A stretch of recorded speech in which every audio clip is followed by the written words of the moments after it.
Puestos de pie, vamos a leer un pasaje en 2 Timoteo, capítulo 3. 2 Timoteo, capítulo 3. Puestos de pie, hermanos.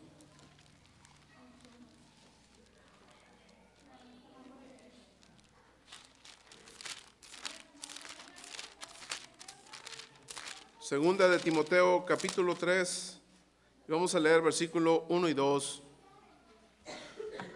Dice la escritura, 2 Timoteo capítulo 3, versículo del 1 al 2, dice: porque habrá hombres amadores de sí mismos, ávaros, vanagloriosos, soberbios, blasfemos, desobedientes a los padres, ingratos, impíos, sin afecto natural, implacable, calumniadores, intemperantes, crueles, aborrecedores de lo bueno, traidores, impetuosos, infatuos, amadores de los deleites más que de Dios.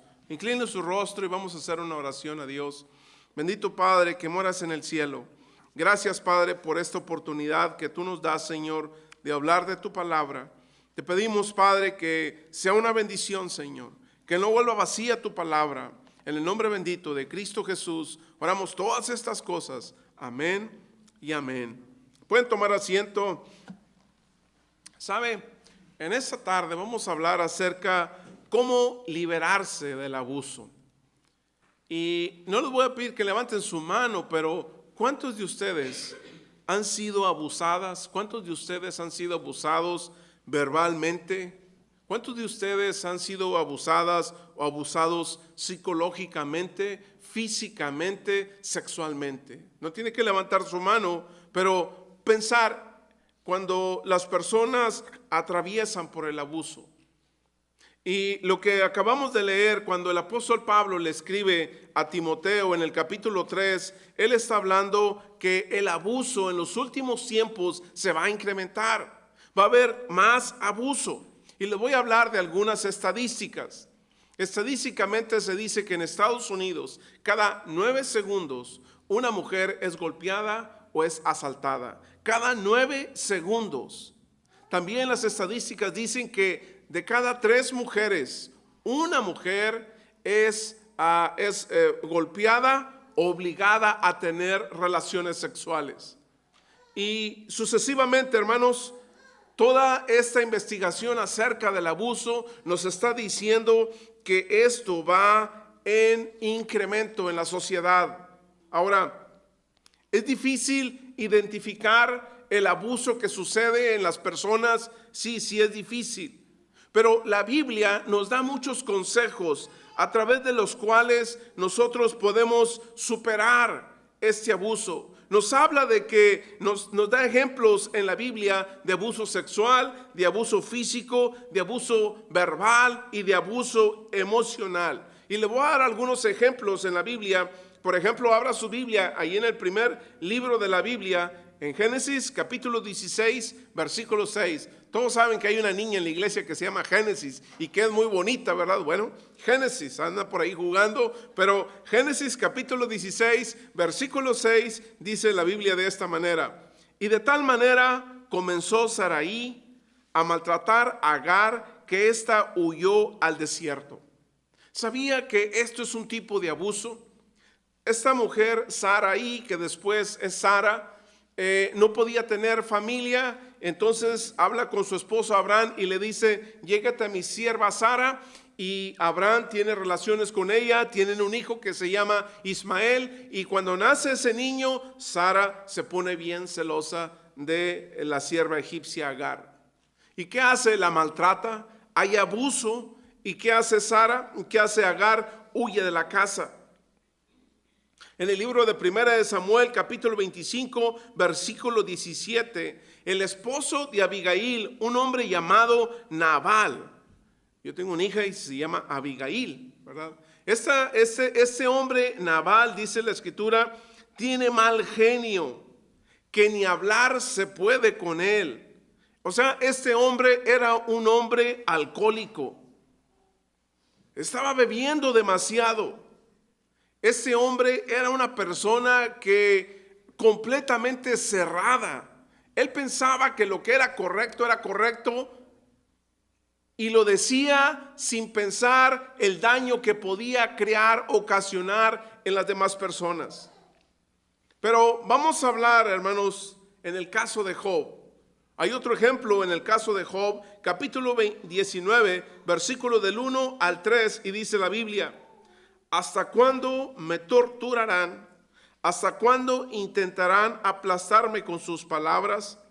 Ya me han insultado 10 veces y deberían avergonzarme de tratarme tan mal. O sea, los amigos de Job, ¿verdad?, estaban abusando verbalmente de Job. Entonces, vamos a ver, hermanos, ¿qué debemos hacer nosotros para librarnos del abuso? Quizás usted todavía recuerda cosas de su infancia. En los altares familiares que tenemos, algunos recordaron que su padre les pegaba. A uno le pegaron con la banda de un carro, lo latigaron, con el cable de las bujías. A otra persona la golpearon con una riata, con un chicote, hasta que sangró. Y el punto que llegamos es que esos recuerdos de abuso todavía están en sus mentes, en sus corazones. Y lo más triste de esto es que son o proviene de personas que nosotros amamos. La pregunta aquí es: ¿cómo librarnos del abuso? Usted quizá tiene otras experiencias de abuso, cosas difíciles que le sucedieron en su vida. En el libro de Job, capítulo 30, versículo 27 dice: no cesa la agitación que me invade, no cesa la agitación que invade, me enfrento a días de sufrimiento.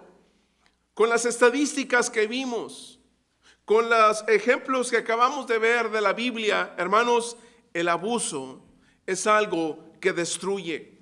Así que vamos a ver algunas cosas que nos ayudan en nuestra vida para librarnos del abuso.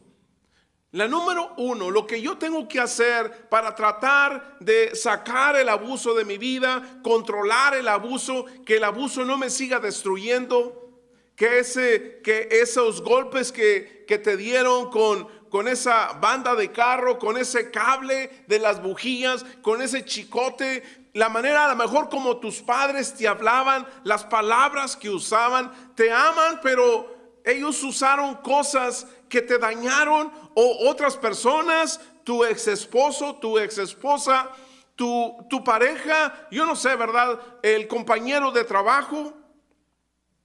¿Cómo vamos a hacerlo, hermanos? Lo primero que tú tienes que hacer para empezar a tratar con el abuso es: no lo mantengas en secreto. No mantenerlo en secreto. Este es el primer paso, hermanos, para empezar a tratar con el abuso. No mantenerlo en secreto. Hermanos, es común, pero esa es una de las cosas que hizo Job.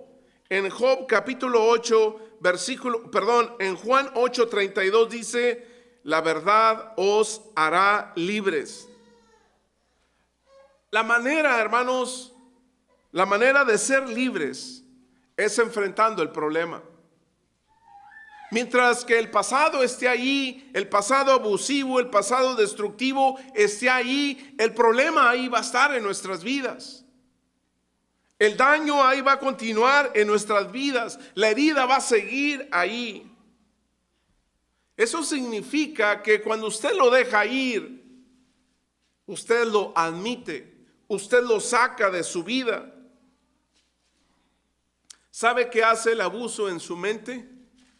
El abuso tiene una manera sorprendente de crearte la vergüenza.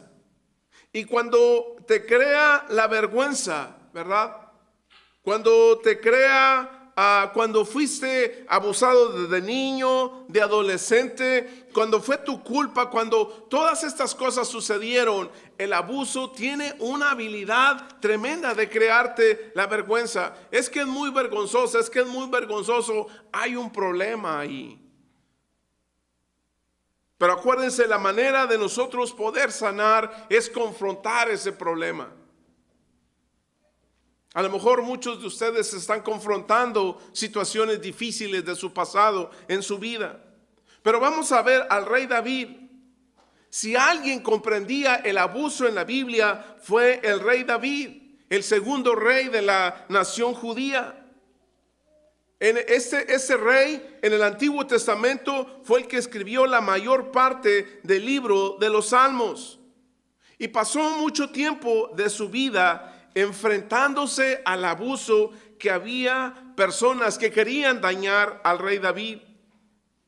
En el libro de los Salmos hay alrededor 100 pasajes donde David expresa su dolor, su frustración, su miedo, su depresión, su enojo hacia sus enemigos. Él habla acerca del sufrimiento y vamos a ver un ejemplo de David. Este es una de las cosas que aprendemos de David para modelar en la Biblia. La manera en que tú vas a ser libre del abuso es que tienes que soltarlo. Tienes que dejarlo ir. Necesitas permitir que se vaya de tu vida. En el Salmo 39, versículo del 1 al 4, dice: seré cuidadoso con lo que haga. Cuidaré mis palabras, mi boca cerrada, mantendré mi boca cerrada cuando esté rodeado de perversos.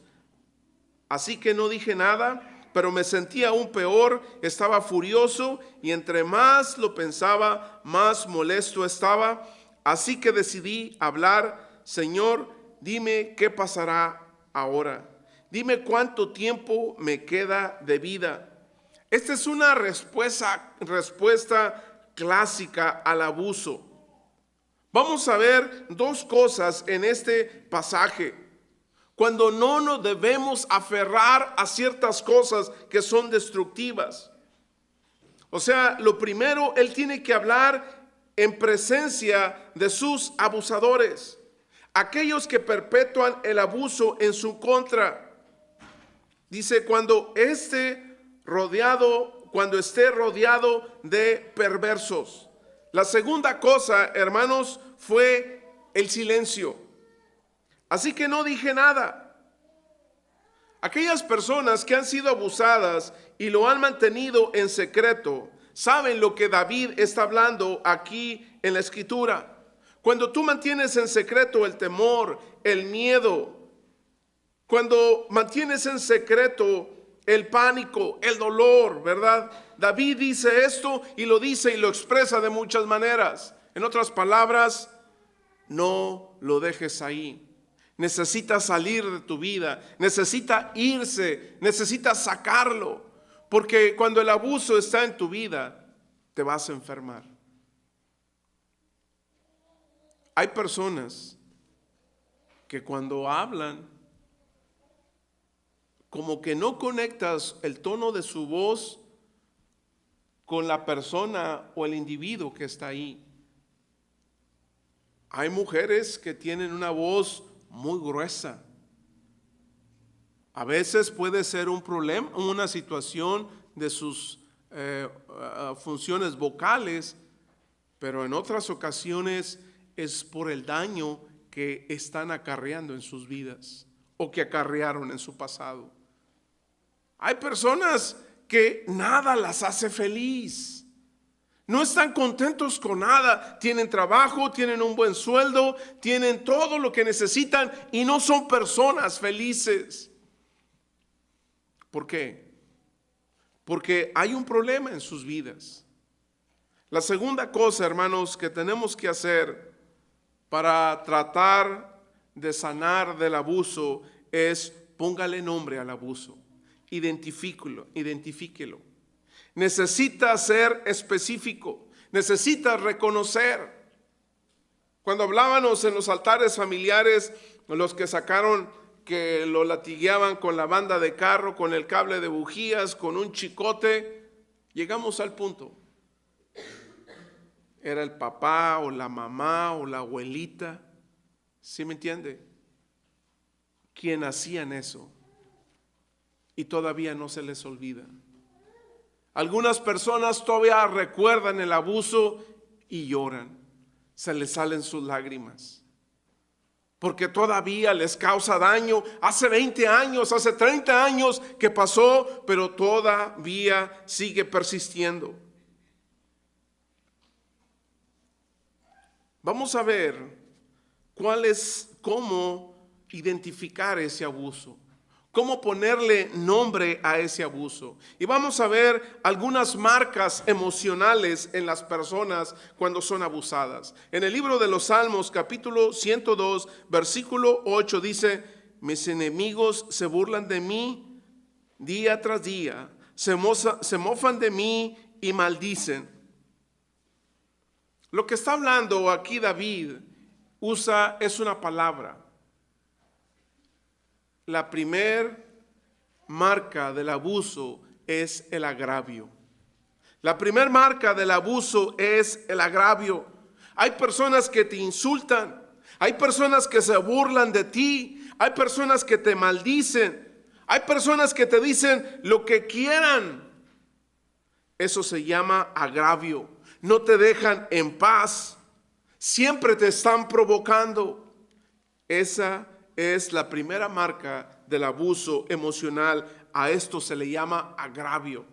La segunda marca del abuso emocional, Salmo 109, versículo 20, dice: al que me acuse y al que mienta contra mí. Eso es intimidación. Y la intimidación puede suceder en tu trabajo, en tu escuela, en tu colonia, en tu hogar. Cuando la gente los está amenazando, está abusando emocionalmente de ustedes. Te voy a correr, ya no tienes trabajo si no haces esto, lo otro, lo que te estoy diciendo que hagas. O sea, te están amenazando. La tercera marca del abuso emocional, Salmos 22, 7 dice: David dice de sus enemigos: se ríen de mí, lanzan insultos. David está hablando de la denigración. El cuarta marca del abuso emocional lo encontramos en el Salmo 69, 19. Dice: me insultan, me avergüenzan y denigran. Está hablando de la humillación. En Salmo 73, 8 vamos a ver la quinta marca del abuso emocional, y es la manipulación. Se burlan y hablan solo maldades, en su orgullo procuran aplastar a otros. Hermanos, el Salmo 31, versículo 13 dice: me calumnian y mientras tanto todos conspiran contra mí. Eso es difamación. Y la última marca del abuso emocional, dice Salmos 35, 16: me atormentaban, se burlaban de mí y contra mí rechinaban los dientes.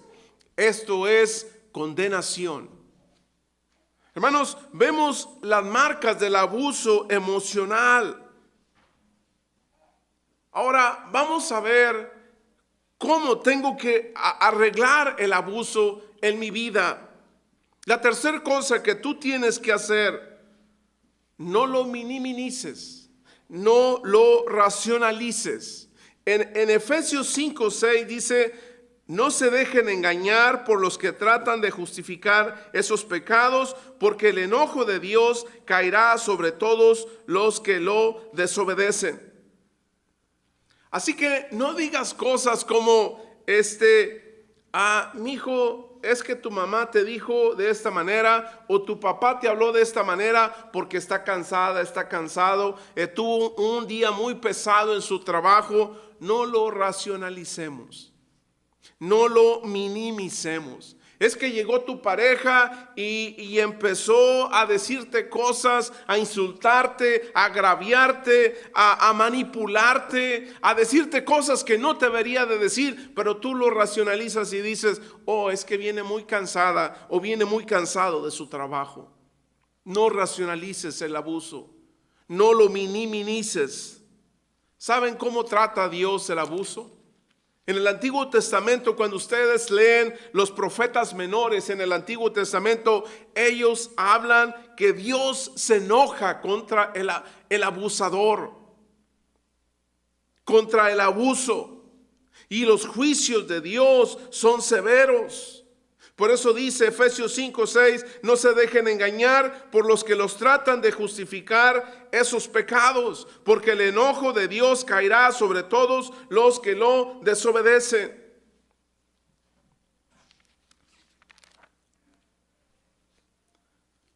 El siguiente paso, hermanos, para tratar el abuso, hay un proceso de sanación en la vida de las personas. Dice Job, capítulo 11, versículo del 13 al 17. Si tan solo preparares tu corazón y levantares tus manos a Él en oración, abandona tus pecados y deja atrás toda iniquidad, entonces tu rostro se iluminará con inocencia. Serás fuerte y estarás libre de temor.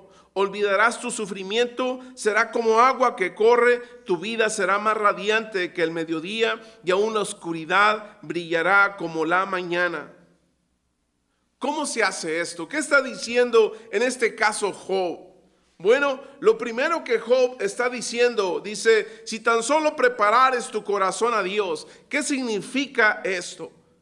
Lo que Job está diciendo que debemos de tener el valor de tomar la decisión correcta. Se necesita valor para no guardar el abuso.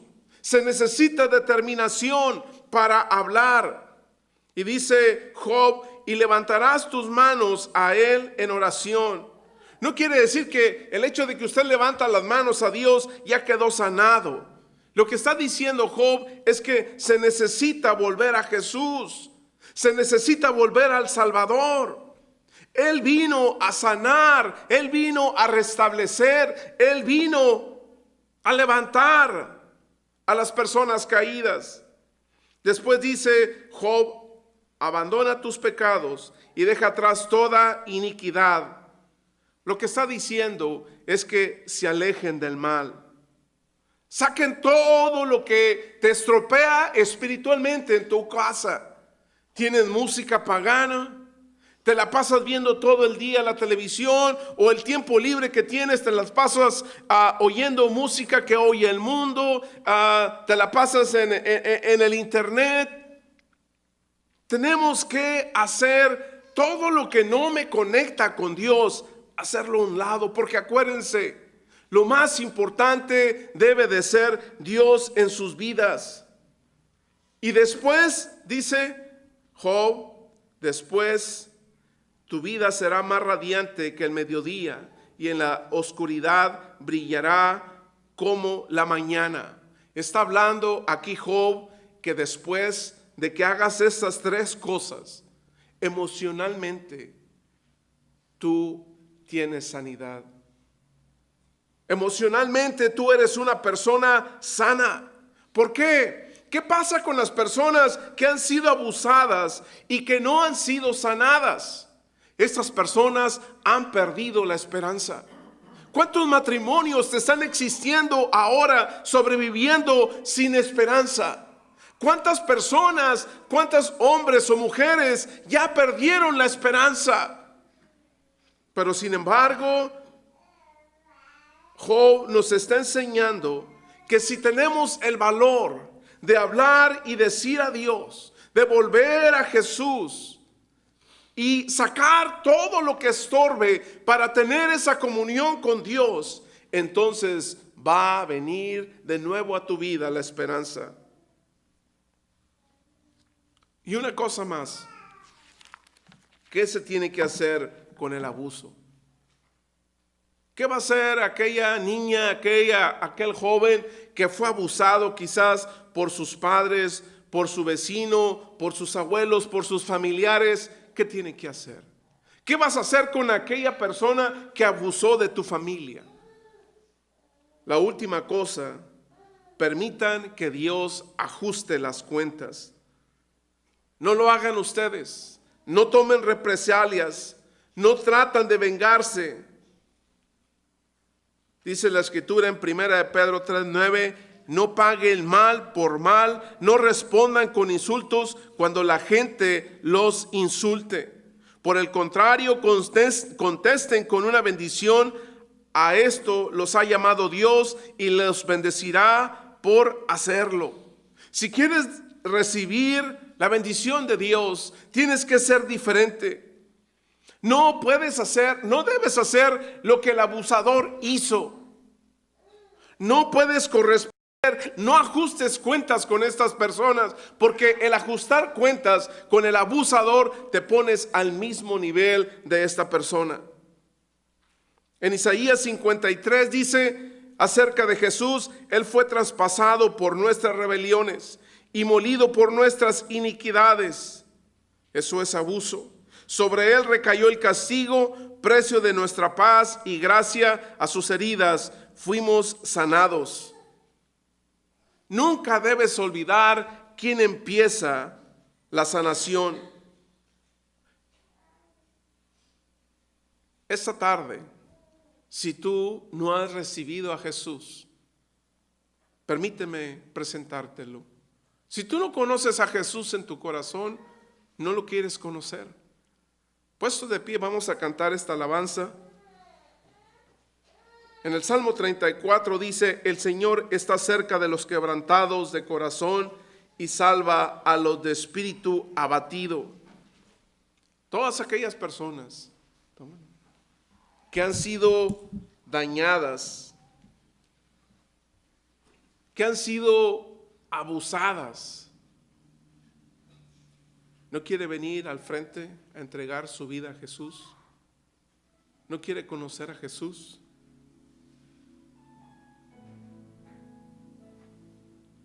Nada más fuerte que lo que daña a tu espíritu, a tu alma, es el abuso. ¿Usted quiere conocer a Jesús? ¿Usted quiere entregar su vida a Jesús? ¿Usted quiere decirle: Señor, el abuso en mi vida sigue destruyéndome? El abuso que sufrí de mi infancia sigue dañando mi presente.